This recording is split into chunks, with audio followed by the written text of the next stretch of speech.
Y seguimos en elgocho.com y hoy tengo el honor de invitar a esta conversación a don Carlos Yáñez, un economista que entiende la realidad venezolana, porque este servidor no es economista, pero quería preguntarle, don Carlos, ¿cómo ve usted a futuro eventos como que se cambiaron las autoridades del Banco Central y le levantaron las sanciones? ¿Cómo ve Juan de a pie esa solución? ¿Cómo lo ve en positivo para sí?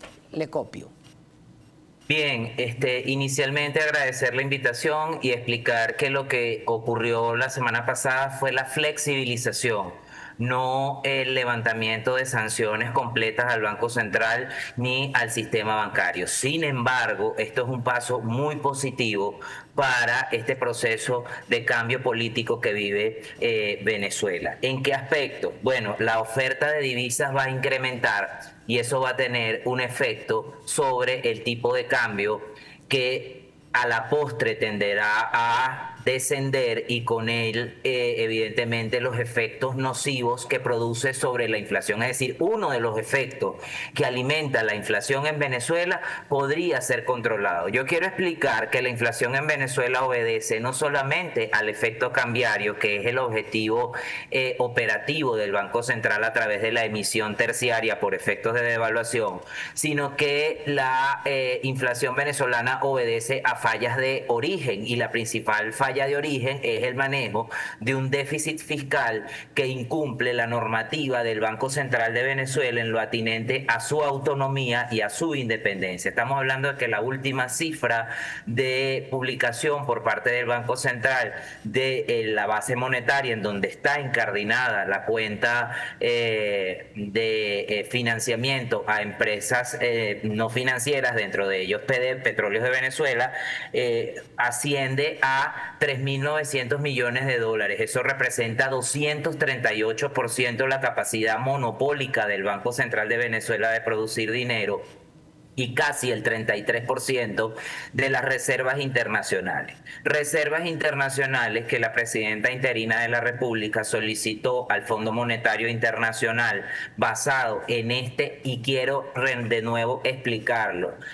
no levantamiento, sino flexibilización de sanciones, las 56 y las 57 particularmente, la presidenta encargada de Venezuela, interina de Venezuela, solicitó a la presidenta del Fondo Monetario Internacional el acceso a los 5.000 millones de dólares de los derechos especiales de giro. Para tener acceso a esos 5.000 millones de los derechos especiales de giro, se nos solicitó la reducción inmediata del gasto público, con lo cual la falla que le acabo de comentar del financiamiento debería de desaparecer, ese financiamiento desde el Banco Central hacia Petróleos de Venezuela, la reducción del Estado, la privatización de las empresas públicas, y finalmente la rendición efectiva de cuentas. Yo quiero también explicarle a la audiencia que la semana pasada se publicaron, el viernes de la semana pasada, se publicaron las cuentas o las cifras de la cuenta balanza comercial o balanza de pago. En la balanza de pagos está relacionada la cuenta corriente de la República, es decir, lo que la República exporta menos lo que la República importa, que da el saldo de la estructura de bienes y servicios transables. Eso nos da unos datos que son de una u otra forma alarmantes. Estamos hablando de que la cuenta corriente no es superior a 4.000 millones de dólares. Estamos hablando que el nivel de bienes y servicios de la economía venezolana es de menos de 8.900 millones de dólares y las exportaciones petroleras de Venezuela no superan los 18.900 millones de dólares. Es decir, Venezuela es un país que tiene las mayores reservas petroleras del mundo, pero una incapacidad operativa para poder extraerlas. Es necesario también aclarar que en este marco de flexibilización, Banco Mundial, que es la organización, digamos que hermana del Fondo Monetario Internacional, se comprometió a ayudarnos en este proceso de recuperación de la economía venezolana. Pero el Banco Mundial se encarga solamente de temas de reversión de la pobreza o combate de la pobreza, en la cual Venezuela no tiene cifras claras. Yo quiero explicar que a la fecha de esta entrevista pude entrar porque la energía eléctrica en el estado Carabobo, en la ciudad de Valencia, que es la tercera ciudad más importante del país y el corazón industrial de la República, acaba de llegar luego de un corte de 6 horas eléctricas y que el sistema eléctrico requiere 15 años para su recuperación.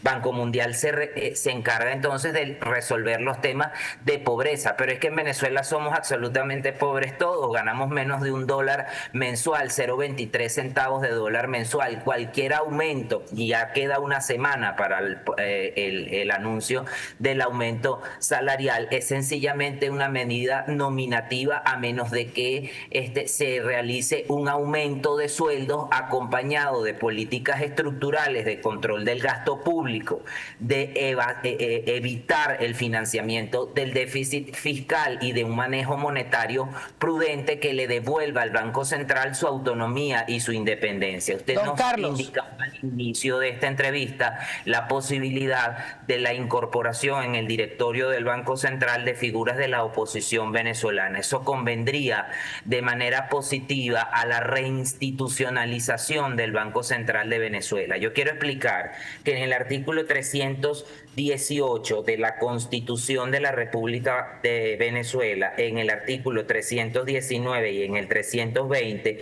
se explican las competencias claramente del Banco Central. Leo textualmente el artículo 319: el Banco Central de Venezuela se regirá por el principio de responsabilidad pública, a cuyo efecto rendirá cuenta de las actuaciones, metas y resultados de sus políticas ante la Asamblea Nacional de acuerdo con la ley. Esto en Venezuela no había ocurrido. Nosotros tuvimos la publicación de las cifras del INPC con 14 meses de atraso. Tuvimos la publicación de la balanza comercial con 9 años de atraso. Todavía no tenemos las cifras del Producto Interior Bruto en valores absolutos, sino en valores porcentuales y relativos.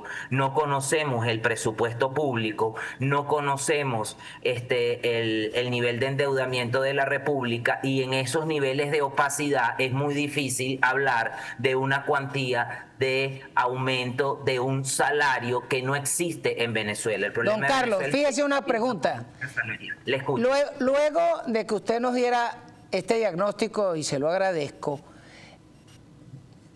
una pregunta curiosa. ¿Sigue pudiendo el Banco Central emitir bolívares inorgánicos de la maquinita de producir billetes, o ya los americanos le trancaron esa rueda y solamente van a poder pagar contra los dólares que reciben? Le copio.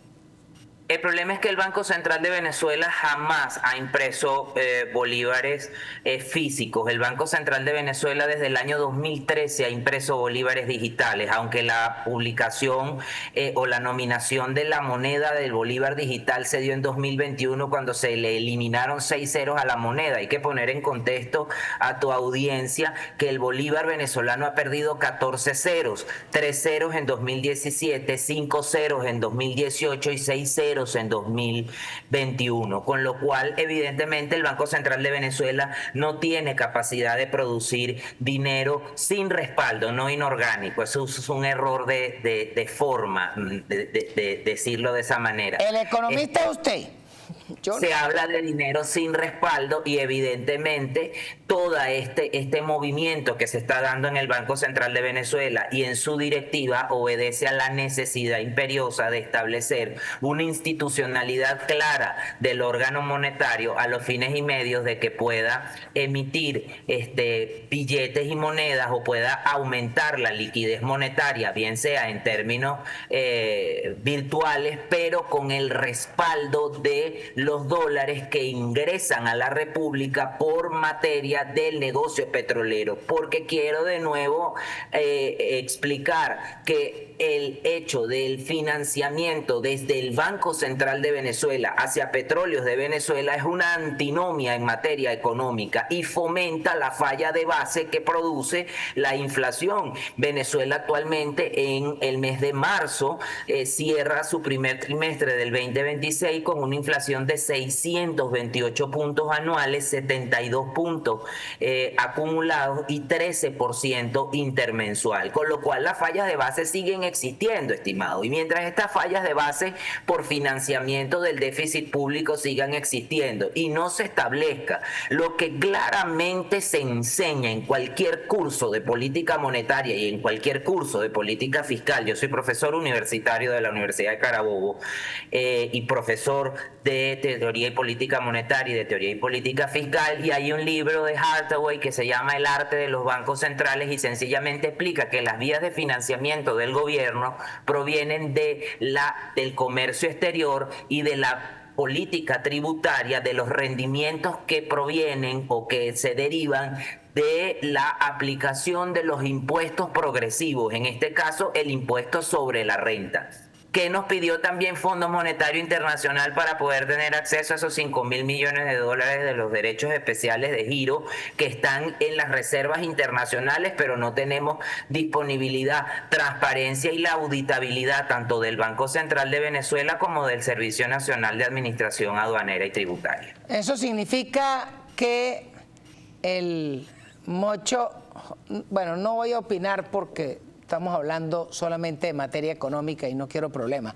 Pero quería darle las gracias, profesor, por su tiempo, por su ilustrada explicación a nuestra audiencia, pero esto no se puede resolver en un solo espacio. Le volveremos a llamar, sobre todo porque después del 1 de mayo vamos a ver cuál es el cuento que nos van a echar y quiero volver a escuchar su opinión y sobre todo nuestra audiencia que se va a quedar preguntando porque son más las dudas que la certeza.